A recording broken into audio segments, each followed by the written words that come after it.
आपकी आवाज नहीं आ रही। कोई अभी तो म्यूट है, अभी वो दिखा रहे हैं सिर्फ। हाँ। हाँ, देखिए देखिए, अभी मेरी आवाज आ रही है। हाँ हाँ हाँ, जी, बिल्कुल हाँ बिल्कुल जी। बिल्कुल। वाओ। ये वाओ पिरामिड वाओ। ये ये पिरामिड आपका। भोपाल से आया है। भोपाल से आया है मैम। हाँ, अच्छा, इतना दूर से मंगवाया है। होगा, जरूर होगा। ऐसा डेफिनेटली ही हो। डेफिनेटली ये पिरामिड बहुत अच्छे शुभ दिन पे आया है, शुभ चीज के लिए आया हाँ। है। या ये आज आज रथ यात्रा का आखिरी दिन है मैम। बाहर आपके वहां होता होगा तो जाइएगा कभी देखने। मैम, इस मुझे तो पता नहीं है, मैं आपसे ही सीखते रहती हूँ। और होता मतलब होगा क्यों कभी नहीं, तो क्योंकि सब तरह के लोग सब जगह रहते हैं, मुझे जानकारी नहीं है, मैं ये कह सकती हूँ। नहीं, आप अगर जाएंगे ना वो जगह फिर आपको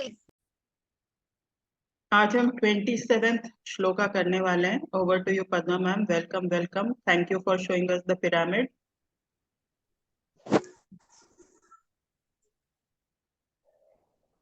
सभी को आत्मवंदन।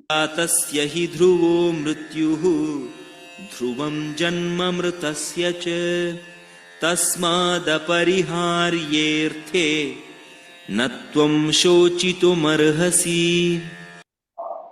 नमस्ते सभी को।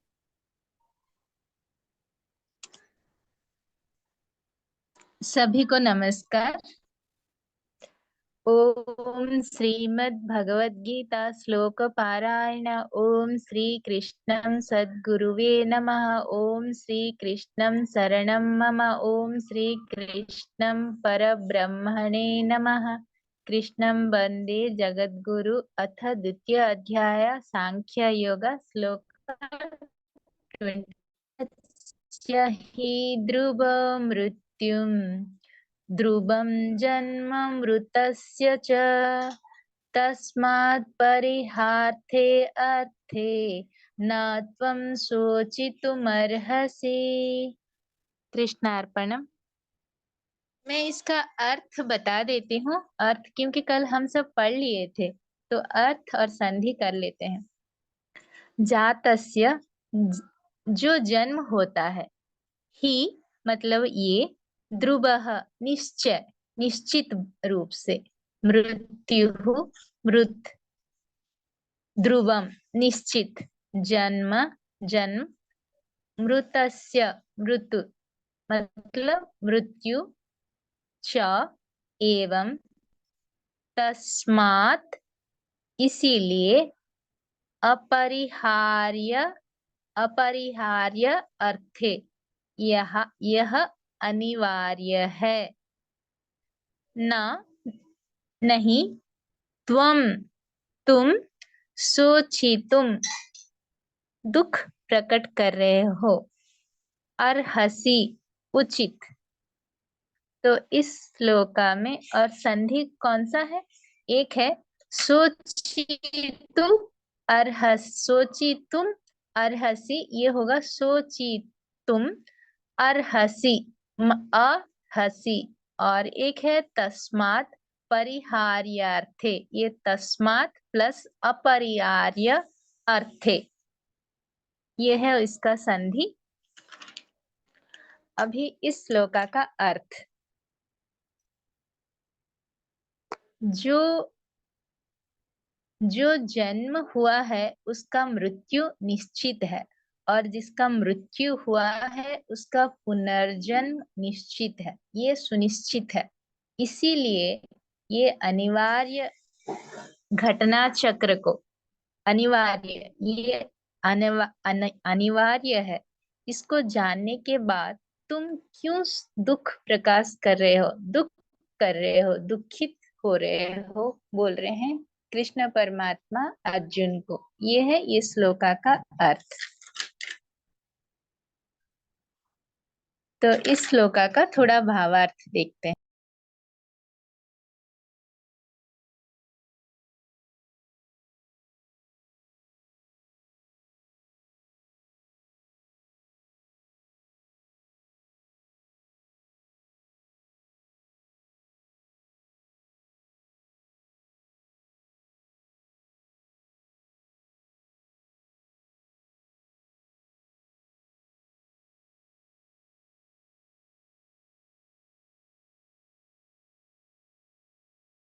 पद्मा मैम आप म्यूट हो गए हो।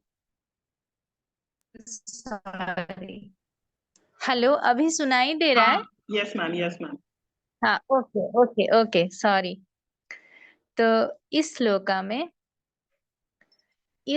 में कृष्ण परमात्मा ये कह रहे हैं कि जन्म और मृत्यु के बारे में कह रहे हैं। ये श्लोका हमारे जन्म के बाद मृत्यु और मृत्यु के बाद जन्म, ये निश्चित है और सुनिश्चित है, ये कह रहे हैं कृष्ण परमात्मा। तो ये ज्ञान किसके लिए है? ये ज्ञान साधारण व्यक्तियों के लिए, क्योंकि वो आत्मा का तत्व को पहचान नहीं पा रहे हैं। ये एक जनरल स्टेटमेंट है सभी के लिए। तो इसमें कृष्ण परमात्मा कह रहे हैं कि अगर तुम सोच रहे हो कि जन्म होता है, तो कोई भी चीज अगर जन्म होता है, सृष्टि होता है, तो उसका नाश सुनिश्चित है, और कोई भी चीज नाश हो जाता है तो उसका पुनर्जन्म भी सुनिश्चित है। तो ये जानने के बाद दुखी क्यों हो रहे हो? ये है ये श्लोका का वाक्य। तो हम जानते हैं, इससे पहले हम जन्म और मृत्यु के बारे में, हम जन्म और मृत्यु क्यों लेते हैं? बार बार जन्म लेते हैं, फिर मृत्यु होता है, फिर जन्म लेते हैं, फिर मृत्यु होता है। ये चक्र में हमारा ये आत्मा घूमती रहती है। क्यों घूमती रहती है? क्योंकि हम हमेशा हमारा कामना के वजह से कर्म को क्षय नहीं कर पाते, और हम जन्म मृत्यु के चक्र में ही घिरे रहते हैं। जब हमारा कामना और कर्म क्षय हो जाता है, जन्म मृत्यु के चक्र से ऊपर चला जाते हैं हम और ये शरीर में प्रकट नहीं होता है, ये आत्मा शरीर में प्रकट नहीं होता है, वो होता है मोक्ष। और उसको, और ये कारण शरीर, ये शरीर उपाधि नहीं चाहिए उस आत्मा को। तब तक इस शरीर चाहिए, जन्म मृत्यु में घूमता रहेगा वो आत्मा, जब तक वो आत्मज्ञान ना ले। जब उसे आत्मज्ञान हो जाता है, और आत्मज्ञान हो जाता है, तब उसके लिए जन्म और मृत्यु अपरिहार्य नहीं होता है। जब आत्मज्ञान उसे मिल जाता है, आत्मा का ज्ञान हो जाता है, वो खुद को कर्म बंधन से, कर्म फल से वो मुक्त कर सकता है। जब वो कर्म फल से खुद को कर्म फल से मुक्त कर सकता है, तभी वो जन्म मृत्यु के चक्र में फंसा रहेगा। तो ये श्लोका मेनली किसके लिए है? हमारे जैसे साधारण व्यक्तियों के लिए ही है, क्योंकि हम हमेशा इस संसार में जन्म मृत्यु के चक्कर में ही पड़े रहते हैं, क्योंकि हम कर्म को क्षय नहीं कर पाते हैं। हमारे कामनाओं के साथ ही हम हमेशा घिरे रहते हैं। जब तक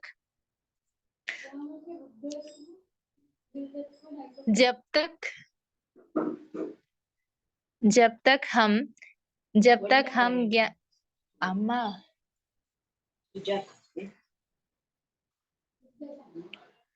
हेलो, जब तक हम कर्म नष्ट नहीं कर पाते, तब तक हमें ये जन्म मृत्यु के चक्र में रहना पड़ेगा।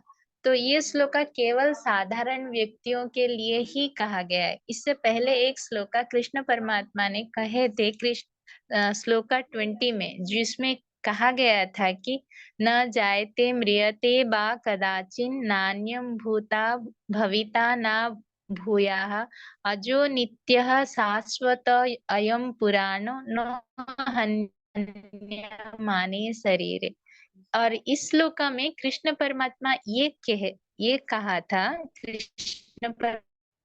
ये ज्ञान दिए थे कि जो आत्मा है वो अजन्मा है, ना कभी ये पैदा हुई है, ना इसका मृत्यु है, ना ये किसी से उत्पन्न हुई है।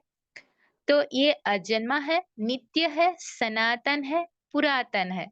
लेकिन ये शरीर जो है, ये शरीर है, ये शरीर जो है वो नष्ट होने वाला है। ये शरीर को हम वध कर सकते हैं लेकिन आत्मा को नहीं।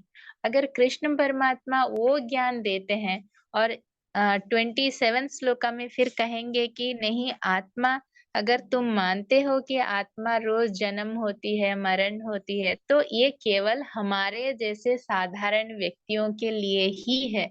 जो लोग हम सोचते हैं कि आत्मा को हम शरीर सोचते हैं, वो स्थाई में है, उस लोगों के लिए, उन लोगों के लिए, हमारे जैसे लोगों के लिए ये श्लोक है कि ये शरीर को आप अगर आत्मा को अगर शरीर समझते हो, तभी आप फिर से जो भी जन्म होता है वो उसको मृत्यु होता है, और जो जिसका मृत्यु होता है उसका पुनर्जन्म सुनिश्चित है, क्योंकि उसका कर्म का क्षय ना होने तक वो जन्म मृत्यु के चक्र में ही घिरा रहेगा। इस संदर्भ में हम एक छोटा सा स्टोरी सुनेंगे तो अच्छा सा आपको समझ में आ जाएगा। जब पंचु पांडव वनवास में थे, तब इन लोगों को बहुत प्यास लग रही थी, तो युधिष्ठिर भीम को कहते हैं कि आप भीम को कहते हैं कि आप पास में जो छोटा सा तालाब है वहां से पानी लेके आओ। तो वहां तालाब में जाके पानी लेके आते हैं, भीम लाने के लिए कोशिश करते हैं। तब वहां से एक यक्ष प्रकट होके भीम को बोलते हैं कि नहीं, आप पानी लेने से पहले मेरे कुछ सवालों का उत्तर दो। तो भीम बोलते हैं नहीं, मैं पानी लूंगा, आपका सवालों का कोई मैं उत्तर नहीं दूंगा। तो वो बोलते हैं नहीं, आप अगर मेरे बिना सवालों के उत्तर दिए ये पानी पियोगे, आपका मृत्यु हो जाएगा। तो पीने की कोशिश करते हैं तो भीम का मृत्यु हो जाता है। वैसे ही अर्जुन का भी और नकुल सहदेव का भी वही परिस्थिति होता है। तो इन चारों को ना आते हुए बहुत देर देखते हैं युधिष्ठिर, ये चारों भाई आए नहीं, पानी के लिए गए और आए नहीं। तो युधिष्ठिर क्या करते हैं, फिर वहां पे जाते हैं, देखते हैं कि चारों भाई मृत पड़े हैं। तो यहाँ पे यक्ष बोलते हैं कि इन चारों को मैंने चेतावनी दी थी कि मैं एक सवाल पूछता हूँ, आप मेरे सवालों का सही सही उत्तर दो, तभी ये पानी पी सकते हो। तो लेकिन ये आपके भाई ये मेरे वो बात सुने नहीं, तो इन लोग का ये दशा हुई। अगर आप भी ऐसे करते हो तो आपका भी यही दशा होगी। तभी युधिष्ठिर कहते हैं कि नहीं, आप सवाल पूछिए, मैं आपके सवालों का उत्तर देने की कोशिश करूंगा। युधिष्ठिर को यक्ष ने 60 सवाल पूछते हैं, 60 सवाल पूछते हैं। उनमें से एक सवाल ये है, किम आश्चर्यम, इस दुनिया के सबसे बड़ा आश्चर्य क्या है, इस दुनिया में सबसे बड़ा आश्चर्य क्या है। तब युधिष्ठिर बोलते हैं कि इस दुनिया में मृत्यु सबसे बड़ा आश्चर्य है। तो तब यक्ष खुश हो जाते हैं। क्यों मृत्यु सबसे बड़ा आश्चर्य है? क्योंकि देखिए, साधारण व्यक्ति हर रोज देखता है कि जो व्यक्ति जन्म होता है वृद्धावस्था, बाल्य से शैशवावस्था से बाल्यावस्था, यौवन अवस्था, प्रौढ़ अवस्था, वृद्धावस्था, वृद्धावस्था के बाद मृत्यु हो जाता है उसका। हर एक व्यक्ति जो इस संसार में आया है, इस काल के चक्र में उसका नाश हो ही गया है। हम सब देखते हैं, ये घटना चक्र को भी जानते हैं, फिर भी हम मृत्यु को सच मान लेते हैं। जो आता है वो जैसे भी हो एक दिन चला जाएगा, फिर भी हम इसको सोचते हैं कि जो पैदा हुआ है वो हमेशा के लिए रह जाएगा। इसी मृत्यु को सबसे बड़ा दुख मानते हैं। तो इससे बड़ा आश्चर्य क्या है? इंसान हर रोज अपने आंखों के सामने देखता है, जो पैदा हुए उसके दादा, परदादा और उसके दादा, जहां से आज की पीढ़ी आई है, उनमें कोई भी आज के दिन में नहीं है। तो ये सब चले गए, इसका अर्थ क्या है? हम भी एक दिन चले जाएंगे, जो आया है वो चला जाएगा। फिर भी हम उस सत्य को जानते हुए ही उसको डरते हैं, मृत्यु को स्वीकार नहीं कर पाते हैं कि जो आया है उसका मृत्यु जरूर होगा, और जो मृत्यु हुआ है उसका जन्म निश्चित है। ये सबसे बड़ा आश्चर्य है। तो ये है इस श्लोका का विश्लेषण मैम। धन्यवाद।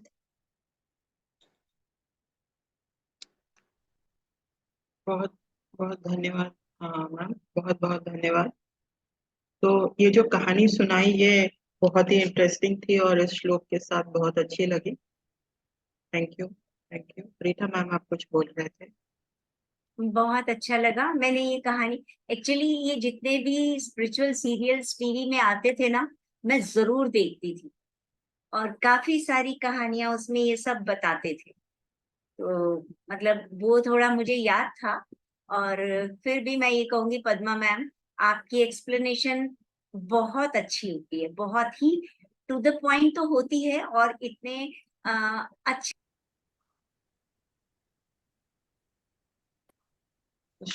28। अव्यक्तादीनि भूतानि अव्यक्तमध्यानि भारत अव्यक्तनिधनान्येव तत्र का परिदेवना। ओके, धन्यवाद मैम। तो श्लोका 28। अव्यक्तादीनि भूतानि व्यक्तमध्यानि भारत अव्यक्तनिधनान्येव तत्र का परिवेद है। पढ़ लीजिए, फिर हम इस श्लोका का अर्थ और भावार्थ, श्लोका के हर एक शब्द का अर्थ। अव्यक्ता दीनी, इसका अर्थ है जन्म के पूर्व अप्रकटित। अव्यक्त मीन्स अप्रकटित।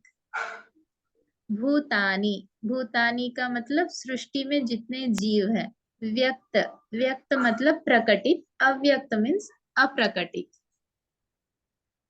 मध्यानि, मध्य समय। भारत, यहाँ पर अर्जुन का संबोधन किया गया है।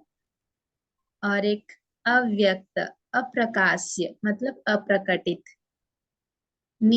निधनानि, मृत्यु, मृत्यु। एव मतलब वास्तव में। तत्र, यहाँ पर, इसमें। का, कैसे। परिवेदना, परिवेदना का अर्थ दुख। तो इस श्लोका का यहाँ पर संधि, संधि तो हाँ, अव्यक्त, यह है संधि। अव्यक्त प्लस निधनानि प्लस एवं, एक ही संधि है मैम। और यहाँ पर एक है व्यक्त प्लस मध्यानि, दो संधियां हैं। हो गए। और इस श्लोका का अर्थ है, हे अर्जुन, अगर आप सोचते हो कि हर एक जीव, जितने भी जीव हैं इस विश्व ब्रह्मांड में, वो सब सृष्टि के पहले, जन्म से पहले अप्रकटित अवस्था में रहते हैं, और मृत्यु के बाद भी अप्रकटित अवस्था में रहते हैं। केवल वो जितने भी जीव सृष्टि में आप देख रहे हो, आपके भौतिक आंखों को दिखाई दे रहा है, वो केवल एक मध्य प्रकटित अवस्था में दिखाई देते हैं। तो इस एक स्थिति के लिए आप क्यों दुख प्रकाश कर रहे हो, दुखित क्यों हो रहे हो, क्यों शोक प्रकाश कर रहे हो, शोक, इतना शोकग्रस्त क्यों हो रहे हो, बोल रहे हैं अर्जुन। आप जो अगर सोचते हो कि ये आप जिनको मारने वाले हो वो लोग नहीं रहेंगे, सोच रहे हो इनका शरीर जाएगा, लेकिन ये अप्रकटित अवस्था में रहेंगे। क्योंकि हर एक व्यक्ति जो जन्म लिया है इस धरती पे, इस पृथ्वी पे आप जो दिख रहे हो, हर एक वस्तु का जन्म से पहले और मृत्यु के बाद ये सब हैं। कैसे हैं? अप्रकटित अवस्था में, खुद को प्रकाश, अप्रकाश्य मतलब खुद को प्रकाश नहीं कर पाते, व्यक्त नहीं कर पाते। लेकिन मध्य काल में जब उनका जरूरत होता है, तब खुद को प्रकाश करते हैं व प्रकटित करते हैं। इस चीज के लिए आप क्यों दुखी हो रहे हो, कह रहे हैं कृष्ण परमात्मा इस श्लोका में। तो अभी इस श्लोका का थोड़ा सा विश्लेषण करते हैं। जितने भी जीव राशि हैं इस सृष्टि में 84 lakhs हमारे जीव राशि हैं, जिनमें एक प्राणी ही है, मनुष्य जीव ही है श्रेष्ठ, क्योंकि उसका बुद्धि है और वो बात कर सकता है। वो एक ही चीज, एक ही प्राणी है जो उस परमात्मा का तत्व को भी जानने की वो क्षमता रखता है। 84 lakhs प्राणियों में एक मनुष्य ही सर्वश्रेष्ठ इसीलिए कहलाता है क्योंकि उसके पास बुद्धि है। और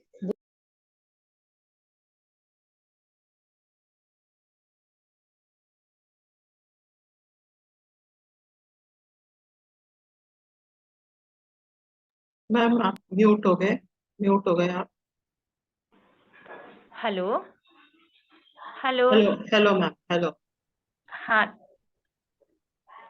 उस परमात्मा को अनुभव करके उस परमात्मा का अनुभव को दूसरों को भी कह सकता है। ये है मनुष्य जीव, मनुष्य होने का सबसे बड़ा मतलब वरदान। तो हम सब जितने भी हैं इस विश्व ब्रह्मांड में, सृष्टि में, सबका शरीर जो है जन्म से पहले और मृत्यु के बाद, जन्म से पहले और मृत्यु के बाद हर एक शरीर, हर एक जीव अप्रकटित अवस्था में ही था। केवल अब आज के समय में हमारे भौतिक शरीर को, जितने भी शरीर आप इस भौतिक आंखों से देख रहे हैं इस अभी के समय में, ये पहले से भी थे और इसके बाद में भी रहेंगे। अभी जो दिख रहे हैं वो केवल कुछ समय के लिए प्रकटित है। जब मृत्यु हो जाएगा ये शरीर फिर नहीं रहेगा, वो फिर अप्रकटित अवस्था में रह जाएंगे। जन्म से पहले भी अप्रकटित अवस्था में ही रहते हैं। तो ऐसा एक चीज जो इसका अर्थ क्या है, ये शरीर हमारा बीच में आया है, जन्म से पहले नहीं था और मृत्यु के बाद भी नहीं होगा। इसका अर्थ क्या है, आदि में नहीं है, अंत में भी नहीं है, आरंभ में भी नहीं है और अंत में भी नहीं है, केवल मध्य समय में ही है। जो एक मध्य समय में है वो एक भ्रम के समान ही है, क्योंकि वो एक सच नहीं है जो आरंभ में नहीं है, बाद में भी नहीं रहेगा, सिर्फ कुछ समय के लिए है, वो एक भ्रम ही है। तो हमारा शरीर एक भ्रम है, ये सृष्टि भी एक भ्रम है। ठीक है, जैसे एक छोटा सा उदाहरण लेते हैं तो आप समझ जाएंगे। सपने का दुनिया, सपना जो देखते हैं वो सपना का दुनिया जो होता है वो नींद से पहले नहीं होता है और नींद के बाद भी नहीं होता है। जितना भी हम सपने देखते हैं, महल देखिए, जो भी देखिए, वो क्या सपने से पहले होता है? अब जब जागृत अवस्था में रहते हैं होता है? नहीं होता है। और जागृत जब सपने से उठ जाते हैं, जाग जाते हैं, तब भी वो दुनिया नहीं होती जो सब आप सपने में देखें। इसका मतलब क्या है, वो सपना एक मिथ्या था। सपना को हम सच मान के नहीं चल सकते। सपने में आप करोड़पति बन गए कि सपनों में आपको 1 करोड़ पैसा मिल गया, इसका अर्थ है ये सच में मिल गया? ये नहीं है। ये जैसे एक मिथ्या है, हमारा शरीर भी एक मिथ्या ही है, ये एक भ्रम है। पहले से नहीं था, बाद में भी नहीं होगा, बीच में आया है। इसका वो कारण खत्म होने के बाद ये शरीर फिर से चला जाएगा, लेकिन वो आत्मा वहीं पर ही रहेगी, मृत्यु के बाद भी रहेगी। तो ये जैसे एक भ्रम है, इस भ्रम को हमें समझना है। देखिए, ये भ्रम को समझने की, जब तक हम ये भ्रम को समझ नहीं पाएंगे तब तक शरीर के मृत्यु को लेके दुख में ही घिरे रहेंगे। तो कृष्ण परमात्मा ये हमें समझाने की कोशिश कर रहे हैं कि शरीर हमारा जो है वो एक भ्रम है। शून्य से, देखिए, शून्य से कोई भी चीज सृष्टि नहीं होती, और किसी का जितने भी प्रकटित वस्तु हैं, जितने भी आप देख रहे हैं, वो शून्य में चला नहीं जाता है। जितने भी आप प्रकटित वस्तु हैं, अभी हम हमारे आंखों को दिख रहा है, ये सब मध्य काल में प्रकटित है। इसका अर्थ, इसका आदि और अंत हमें दिखाई नहीं दे रहा है, और हमारा इसका आदि और अंत अगर आप खोजने की कोशिश करेंगे कोई शास्त्रों की मदद से, विज्ञान की मदद से, तो आप उस चीज का आदि और अंत पकड़ नहीं पाएंगे, क्योंकि ये शास्त्रों के परे है। तो इस चीज जिसका आदि और अंत नहीं है, उस चीज कैसे पकड़ पाएंगे, कैसे माध्यम है उसका, जो है ध्यान माध्यम। ध्यान से ही आप उस परमात्मा जो खुद को इतने सारे रूप में प्रकटित किया है आत्मा के रूप में, उसके साथ एक हो सकते हैं और खुद को जान सकते हैं, खुद को आदि और अंत को समझ सकते हैं। कोई शास्त्र के माध्यम से खुद का अंत और आदि को जान नहीं सकते हैं, और उस परमात्मा के साथ भी आप एक हो नहीं सकते।